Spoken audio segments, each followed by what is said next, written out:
এল Clasico, Real versus Barcelona, এ যেন নতুন দিনের এক মহাকাব্য।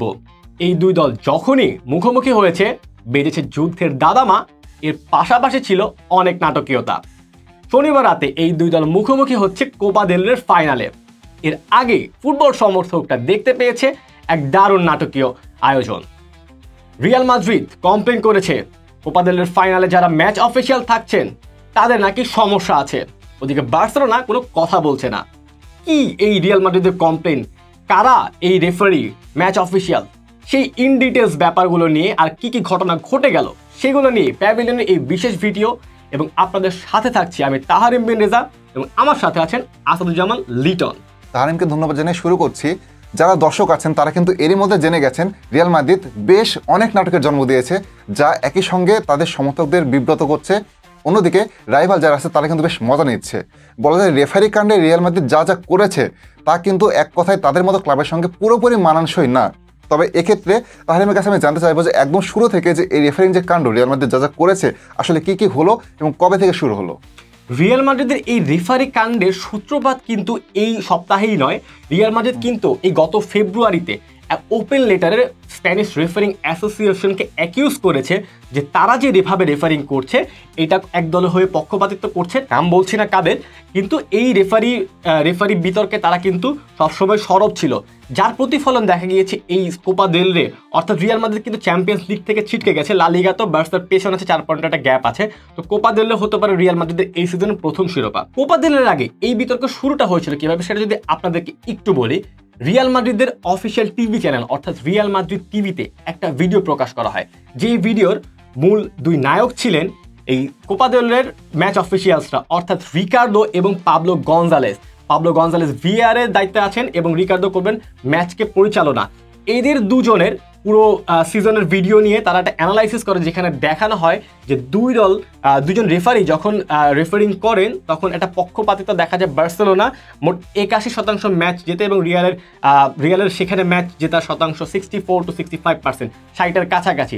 তো এই ভিডিওর পর প্রথম কন্ট্রোভার্সিটা শুরু হয় যখন শুক্রবারে দেখা যায় যে এই দুজন রেফারি তারা কিন্তু একটা প্রেস কনফারেন্স করে এবং প্রেস কনফারেন্সে রিকার্ডোকে বলতে দেখা যায় যে এই ব্যাপারটা এতটুকু এসকেলেট করেছে। অর্থাৎ তার ছেলে যখন এলিমেন্টারি স্কুলে যায় তখন তার ছেলের বন্ধু বান্ধব তাকে এইভাবে কি বলবো খোঁটা দেয় যে তোমার বাবা তো চোর, এইভাবে। তো ব্যাপারটা তিনি বোঝাতে চেয়েছেন যে এই জিনিসটা শুধুমাত্র খেলার মধ্যে সীমাবদ্ধ নেই, এটা তাকে পারিবারিকভাবেও আঘাত করছে, ব্যক্তিগত জীবনও আঘাত করছে। এতটুকু হলেও কিন্তু ব্যাপারটা থাকতো।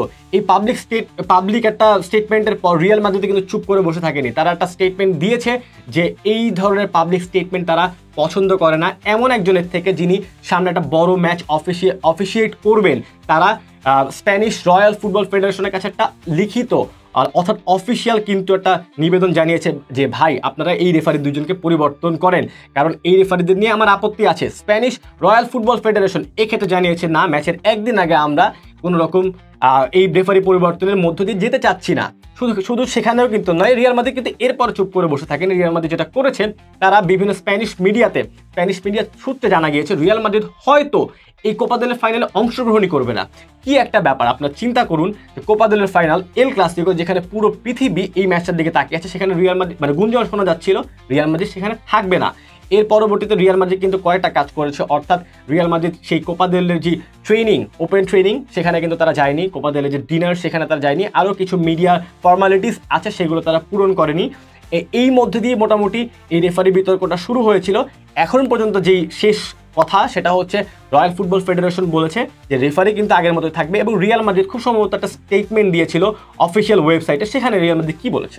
আপনি একটু আগে যেটা বলেন যে অফিসিয়াল যে সংবাদ সম্মেলন সেখানে কিন্তু রেফারি রিকার্ডো তিনি কিন্তু কান্না করেছেন এবং তার কান্নার পর কিন্তু তার সঙ্গে যে ছিলেন ভার রেফারি পাবলো গনজালেস, তিনি কিন্তু আরও কিছু কথা যোগ করেছেন যে রেফারির বিরুদ্ধে কিন্তু রিয়াল মাদ্রিদের এটা কিন্তু প্রথম না, এর আগে কিন্তু তারা এরকম অ্যাকিউজ করেছে।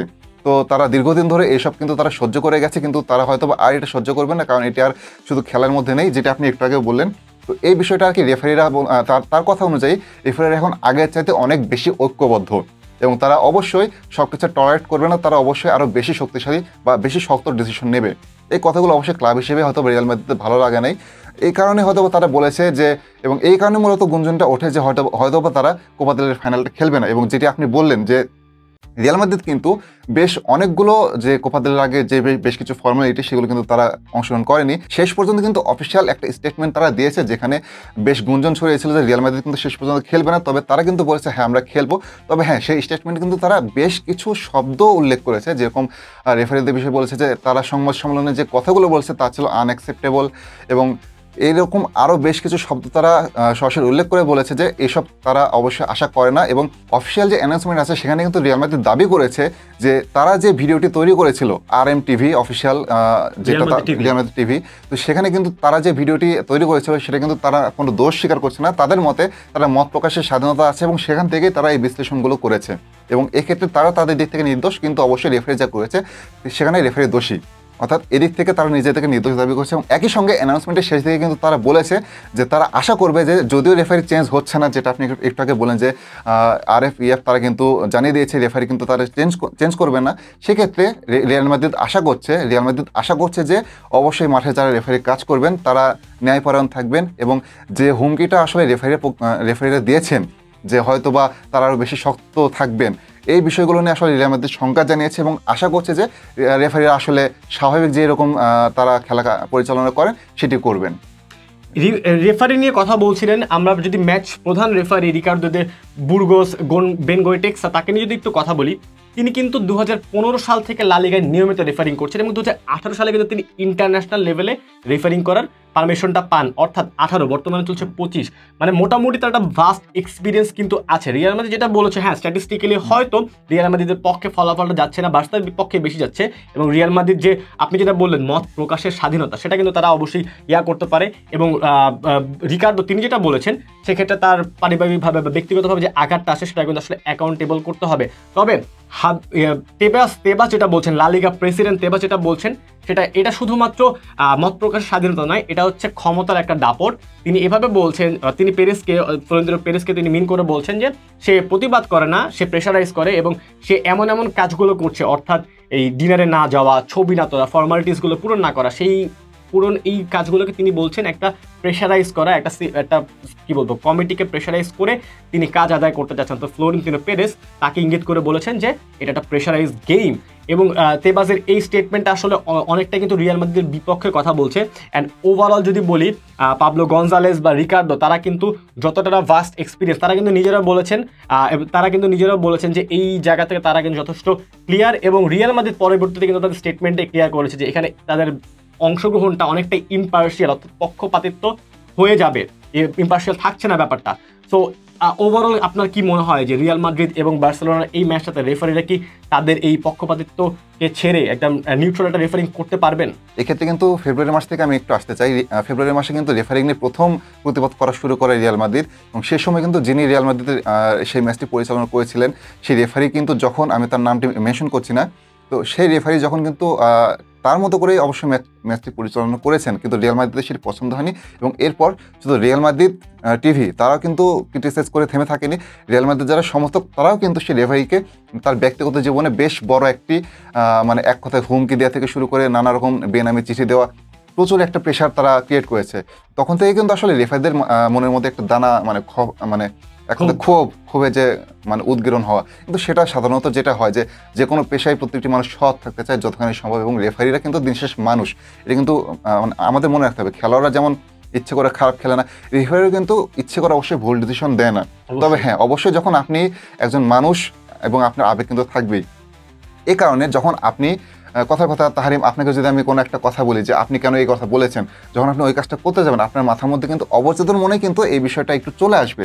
তবে অবশ্যই রেফারিদের কিন্তু মাথায় রাখতে হবে তারা তাদের ব্যক্তিগত সাইডটাকে পাশে রেখেই কিন্তু তাদের কিন্তু ওই ম্যাচে নামতে হবে, কারণ এখানে শুধুমাত্র তাদের ব্যক্তিগত আবেগকে কিন্তু তারা প্রকাশ করতে পারবেন না।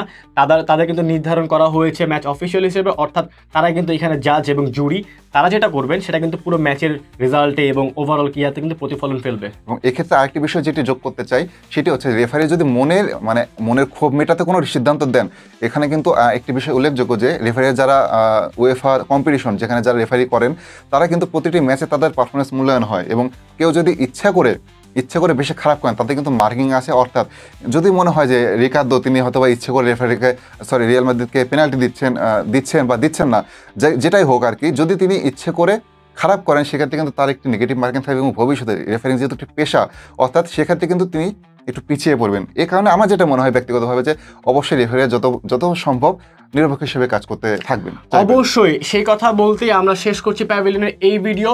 শনিবার রাতে মুখোমুখি অর্থাৎ রবিবার রাতেই রাত 2টা কিন্তু মুখোমুখি হচ্ছে রিয়াল মাদ্রিদ ভার্সেস বার্সেলোনা। এই ম্যাচের কিন্তু পূর্বের নাটকীয়তা দেখলাম, আমরা অপেক্ষা করবো ম্যাচের প্রি ম্যাচ এবং পোস্ট ম্যাচে এবং কী কী নাটকীয়তা দেখতে পারি। আর দর্শকদের কাছেই সেই প্রশ্নটা থাকলো। আমরা আমাদের ভিডিওতে যদি কোনো কিছু মিস করি অবশ্যই আমাদের কমেন্ট বক্সে জানাবেন এবং ইউরোপীয় এবং আন্তর্জাতিক সকল ফুটবলের আপডেট পেতে চোখ রাখবেন প্যাভিলিয়নের ইউটিউব পেজ এবং ফেসবুক পেজে। ধন্যবাদ।